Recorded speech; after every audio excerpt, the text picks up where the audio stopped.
Il aura fallu attendre 13 ans.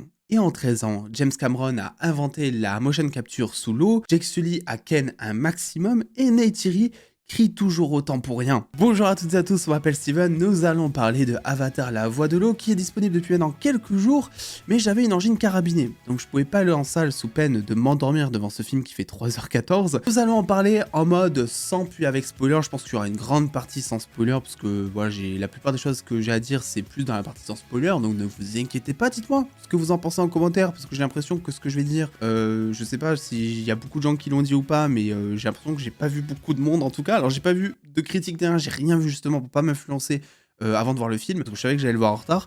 Donc on verra, lâchez vos coms, et puis c'est parti, parlons d'Avatar.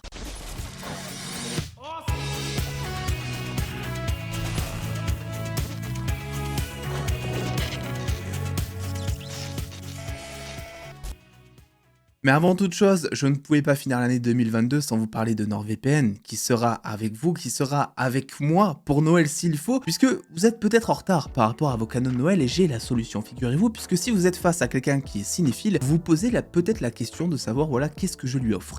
Et si vous choisissez vous-même, vous risquez de le décevoir. Imaginez le scandale si vous lui offrez un Blu-ray Morbus, comment il va péter un plomb, il va se souvenir de ce Noël de manière négative toute sa vie, le mec. Pareil, si votre budget est restreint, les coffrets Blu-ray, le physique, ça peut coûter très cher par moment, même avec certaines réductions. Et là, je vous offre peut-être la petite pépite, la dernière de cette année 2022, puisque si vous lui offrez cet abonnement NordVPN, eh bien tout simplement, il aura accès à tous les catalogues de toutes les plateformes de streaming du monde entier, donc autrement dit, des millions de contenus de films, etc. Aucun moyen de se tromper là-dedans. Plus est, si c'est quelqu'un qui aime le voyage, ça peut lui être mais énormément utile, parce que à l'étranger, on n'a pas forcément accès aux mêmes plateformes de streaming que nous, on a accès en France. Et quant à la navigation internet, c'est pareil, puisque NordVPN se charge de protéger votre navigation, votre connexion. Si vous êtes dans le train, si vous êtes dans l'avion, n'importe où, je n'en sais rien, vous aurez accès à toutes les plateformes de streaming du monde entier, et ce, de manière sécurisée. Est-ce que c'est pas beau ça? Bon, je sais qu'il me manque un peu de barbe pour faire le Père Noël, mais bon, franchement, bonne technique. Donc si vous êtes à la bourre ou pas, eh bien laissez-vous tenter, il y a une grosse réduction dans le lien en description, et en plus, vous êtes satisfait ou remboursé sous 30 jours, ce qui signifie que comme le titre l'indique,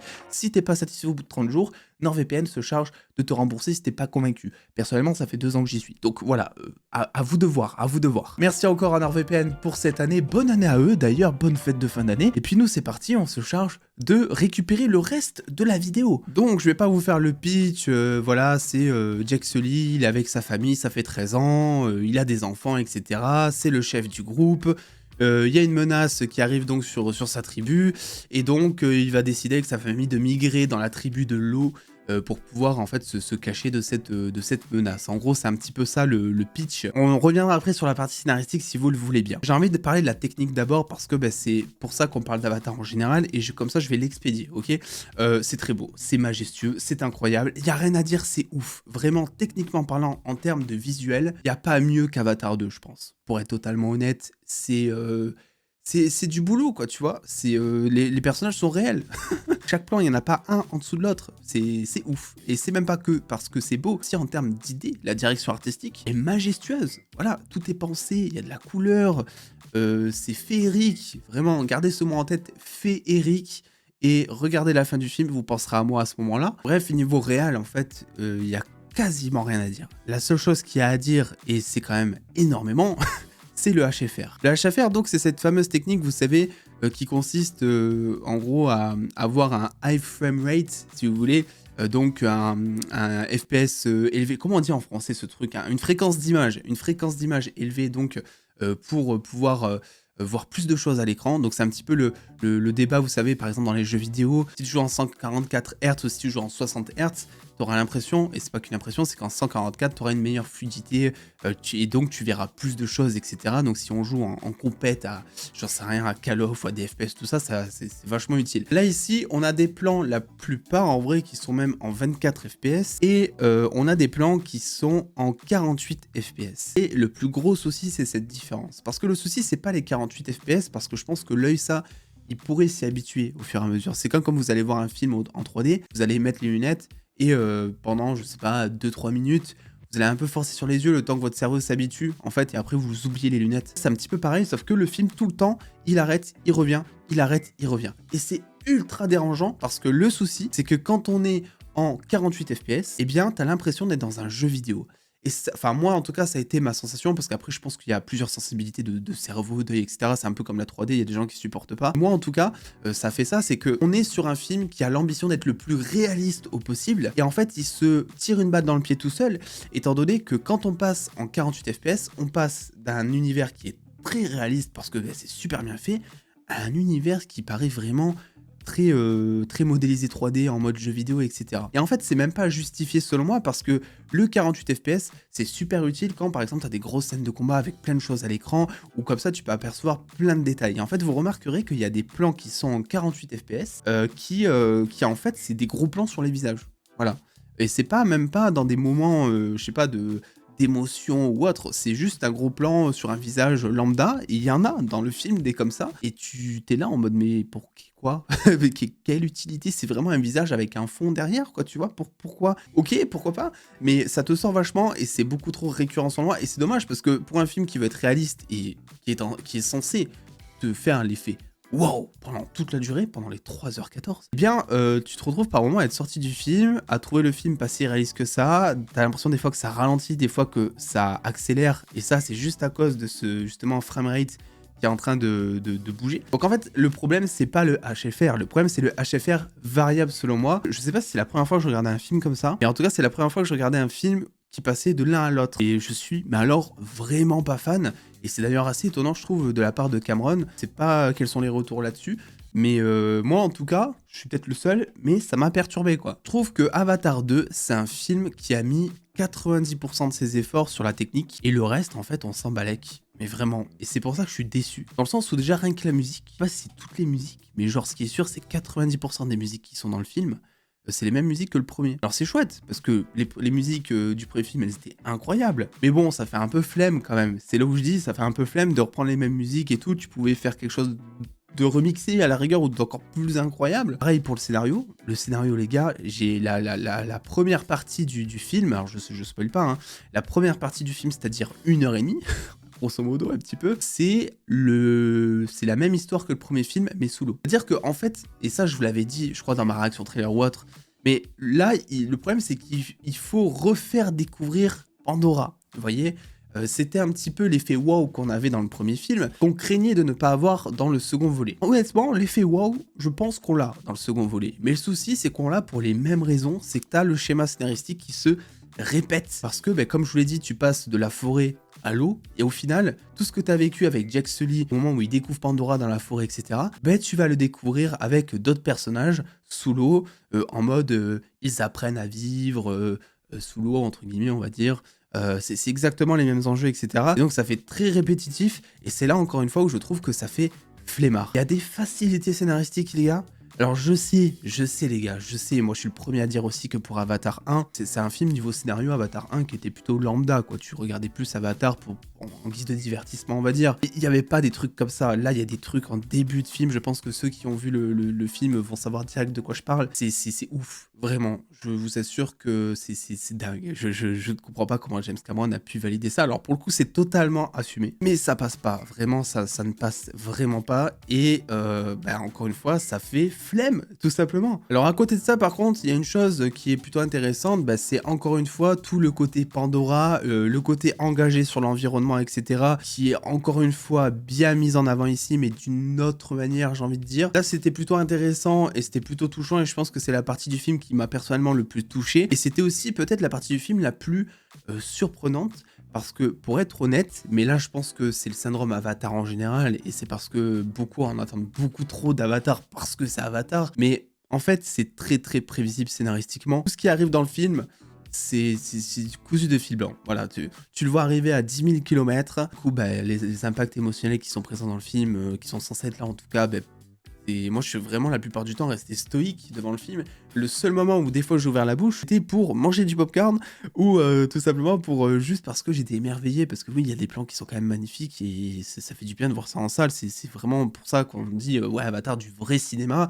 Ouais, c'est un film qui, voilà, techniquement parlant, en termes de réal, il te pose, ses kick balls sur la table et puis let's go, c'est parti, quoi. Et aussi, dernier point avant de passer en partie spoiler, mais là, je pense que c'est plus un point qui me concerne personnellement, donc voilà, c'est pas un jugement que je porte sur le film, hein, là, c'est une remarque personnelle que je fais. Le film est beaucoup trop long. Mais voilà, le film fait quand même 3h14. Moi, j'en peux plus personnellement. Les films qui font plus de 3 heures, même Endgame, vous le savez, hein, en mode ultra hardcore fanboy, tout ce que tu veux, de Marvel, même Endgame, il y a des moments où je voyais le temps passer, où j'en pouvais plus, où j'avais hâte de partir et tout. Et là, Avatar, j'ai eu la même chose, quoi. 3h12, c'est trop, vraiment, les gars. C'est compliqué. Moi, j'entendais des gens qui bâillaient autour de moi. Je pense que ça sert pas le grand public et c'est cool d'avoir un gros film pour raconter un maximum de choses. Et si c'est pour perdre le public, ça sert à rien, quoi. Les choses que tu racontes, tu les vois même pas parce que t'es plus dans le film, quoi. On passe en partie spoiler. J'ai plein de choses à vous dire, mais grosso modo, ce que je peux retenir d'Avatar 2, c'est que pour moi, il est moins bon que le premier parce que t'as moins cet effet wow, parce que tout ce qui le provoque, eh bien, c'est à répétition par rapport à ce qu'il y a dans le premier film. Techniquement parlant, après, en termes de visu, c'est super beau. Il y a tout ce que je vous ai parlé autour de la flemme aussi, la musique par exemple, le scénario, les côtés facilité scénaristique, les choses qui sont prévisibles de ouf. Voilà, pour moi, il y a un gros manque de réflexion sur le scénario. Et je pense que, je sais pas s'il se dit volontairement ça, James Cameron, mais j'ai l'impression limite qu'il se dit bon, on s'en fout, de toute façon, le film il est magnifique, ils auront rien à dire, quoi. Là, t'attends 13 ans. Et ils te servent des trucs, mais je vous jure, on va en parler, mais c'est dingue. Bref, écoutez, on passe en partie spoiler, je pense que j'ai assez parlé. Et puis voilà, dites-moi votre avis.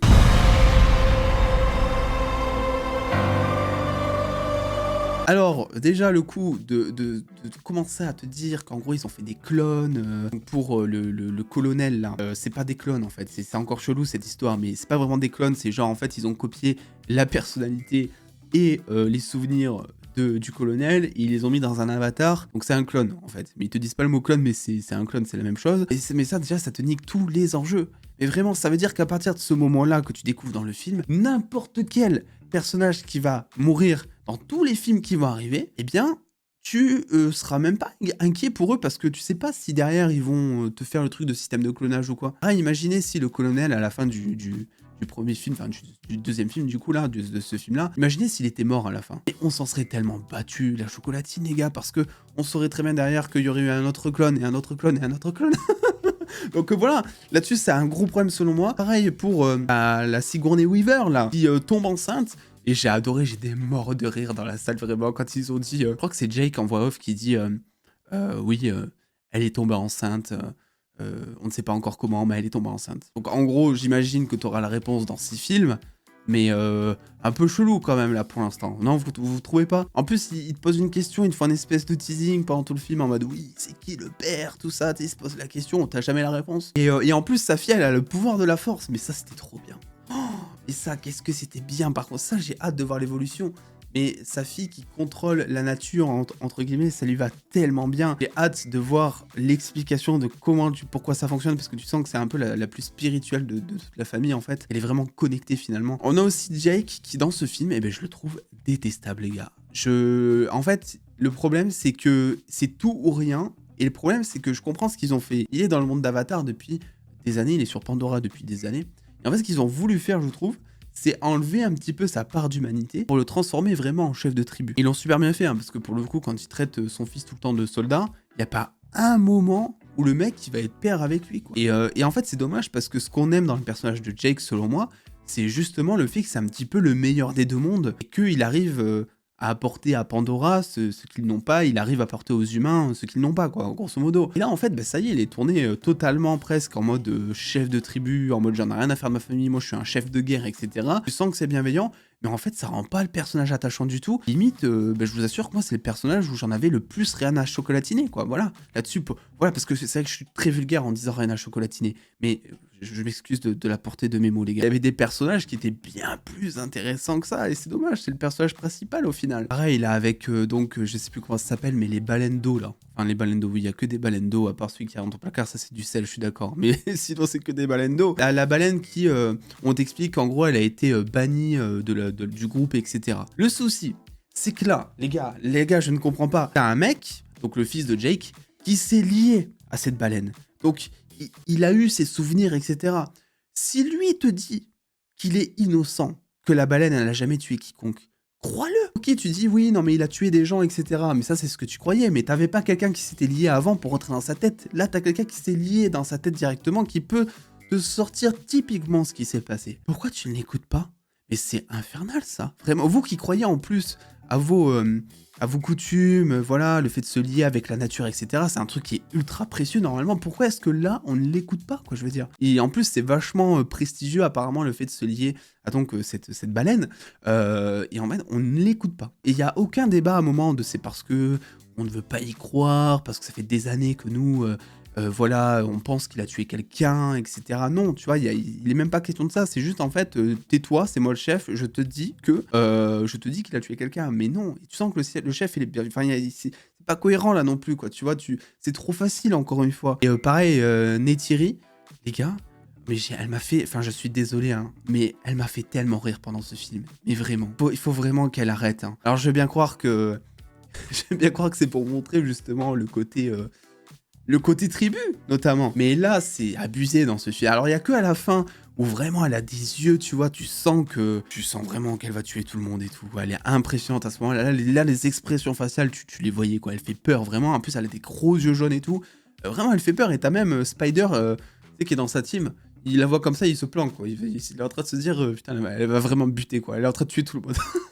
Donc même lui, il est pas serein à ce niveau-là. Mais là-dessus, c'était cool. Et sinon, vraiment, elle crie pour rien et tout. Et le problème, c'est que vu qu'elle crie pour rien tout le temps, et bien quand elle en vient à crier pour la mort de son fils, et ben son impact émotionnel est réduit. Parce qu'elle crie tout le temps. C'est comme Jake. Voilà, Jake, il pleure jamais. C'est un chef de tribu dans le 2. Il a pas d'émotion, quoi, tu vois, le mec. Quand tu le vois avec les larmes aux yeux dans le film, quand tu le vois exprimer une émotion, direct, ça a un impact. Direct, tu ressens les choses. Là, Neytiri, c'est tout le temps à fleur de peau. Il a toujours été un peu comme ça, c'est vrai. Mais là, dans le 2, c'était exagéré de ouf, les gars. Vraiment, elle crie pour rien tout le temps. Moi, j'étais mort de rire. Et même quand son gosse est mort, je vous le jure, ça me saoule de le dire et ça m'a encore plus saoulé de le sentir, hein, les gars. Mais j'ai rigolé. Quand son gosse est mort et que je l'ai vu crier, j'ai rigolé. Et après aussi, il y a tout le truc entre Spider et son père qui dit non, mais il essaie de se convaincre que c'est pas lui le père parce que c'est un clone, qu'en plus ils sont pas de la même espèce et tout. Et tu le sens depuis le début qu'il y a une attache et forcément en fait, il y avait même pas de twist quand Neytiri elle menaçait de tuer Spider pour que le colonel là lâche son arme entre guillemets. Et il y avait aucun suspense à ce moment-là, tu savais qu'il allait lâcher son arme, quoi. Et écoutez, je pense que Spider, on va lui en vouloir parce qu'il là il nous a fait un peu la même chose que on va dire Star-Lord dans Endgame qui tape Thanos et ce qui permet de pas enlever le gant et ce qui permet de tuer tout le monde ensuite. Je pense que là en fait c'est la même chose, c'est que le colonel va revenir, il va buter tout le monde et Spider va s'en vouloir de ouf, quoi. Il va se dire mais en fait j'aurais dû le laisser se noyer, quoi, tu vois. D'ailleurs en parlant de ça, je sais pas si vous avez remarqué, ils mettent vraiment 45 minutes à se noyer. C'est pas juste ils ont une grosse apnée ou quoi, non. C'est juste que surtout, à partir du moment où tu les vois qui se noient, ils perdent connaissance et tout, t'as l'impression que pendant 45 minutes, ils sont toujours en train de se noyer, ils sont en train de convulser. C'est trop bizarre les gars, normalement. Même que t'aies une apnée qui soit hyper longue, au bout d'un moment, quand t'as plus d'air, quoi, tu vois. Et tes poumons se remplissent d'eau. Ouais, peut-être que c'est parce qu'ils ont des plus gros poumons, parce que c'est des avatars et que du coup, ils mettent plus longtemps à se noyer, ça met plus longtemps à se remplir d'eau. Normalement, tu meurs avant que ça se remplisse d'eau, quoi, t'as plus d'air, donc... voilà, je sais pas, je suis pas scientifique, mais c'était bizarre, je me suis dit ça aussi, mais ils mettent vraiment 8 ans à crever, quoi. Mais crever, bordel. Enfin bref, voilà, vous l'aurez compris, je suis assez mitigé, je vais pas dire que c'est un mauvais film, c'est pas un mauvais film Avatar 2, et pour moi c'est un film qui est en dessous du premier volet, j'ai eu moins l'effet wow, je trouve que les problèmes qu'avaient les premiers films, le second les a aussi malheureusement, et en plus les avantages qu'avait le premier film, eh bien là le 2 ne les a pas forcément. Alors oui, techniquement c'est très beau, pour moi c'est pas non plus le film qui va révolutionner le cinéma. En fait, encore une fois, ce qui révolutionne c'est ce qui parle le plus, et le grand public, qu'est-ce qui s'en fout, quoi. Je veux dire, le HFR, je suis sûr qu'il y en a qui l'ont même pas remarqué, ils ont même pas remarqué quelque chose d'étrange. La motion capture sous l'eau, je te jure que les gens ils s'en foutent vraiment, on a tellement l'habitude de voir des extraterrestres dans l'espace, des trucs, des vaisseaux spatiaux, de faire des trucs de ouf. Qu'est-ce que tu veux que le grand public, Michel, 42 ans, qui vient avec ses 2 gosses, il capte qu'il y a la motion capture ou du HFR, sauf s'il est cinéphile, tu vois, mais sinon, c'est fini. Donc voilà, pour moi, et bon, la 3D, oui, est bien, mais voilà, encore une fois, on fait les blasés, mais on est en 2022 et oui, la 3D fonctionne, quoi. Alors qu'avant, quand une 3D fonctionnait, c'était là en mode, oh putain, oh le film, oh la 3D, ça nous arrive de suite. Là maintenant, on dit juste, la 3D est bien. Après, ça reste un film à voir. Forcément, c'est Avatar, les gars. On verra donc si Disney arrive à faire rentrer ces 2 milliards d'attentes, je sais pas du tout. Ce qui est assez étonnant, c'est que pour l'instant, c'est pas du tout le meilleur démarrage de l'année. Je crois que c'est le... Je sais plus si c'est deuxième ou quatrième. Et du coup, c'est assez étonnant, voilà. Bon, peut-être pas parce que au moment où je tourne, on est vendredi soir. Et bon, le film dure quand même 3h12, donc peut-être que les gens se sont dit on ira ce week-end parce que le film dure 3h12 et tout, donc ça aussi c'est possible. Donc écoutez, reste à surveiller. J'espère qu'il fera le plus de chiffres possible parce que bah, c'est quand même une aventure cinématographique qui reste incroyable, ça reste du Avatar, ça reste unique, mine de rien, ça reste du cinéma, et ça se fait plutôt plaisir là-dessus. Mais bon, James Cameron pour moi avec ce film se repose beaucoup trop sur les acquis du premier et n'arrive pas à recycler, à réinventer. C'est peut-être le mot que je mettrai en miniature, je sais pas encore, voilà, vous... Peut-être que je remettrai du recyclage ou flemme. Ça, je pense que ça se jouera entre les deux mots. Recyclage ou flemme, un délire comme ça, il y aura en miniature. Bref, écoutez, n'oubliez pas de lâcher le pouce bleu, de venir me suivre sur Instagram, Twitter, etc., sur les réseaux sociaux en description. Et puis en attendant les doses, que la chocolatine soit avec vous.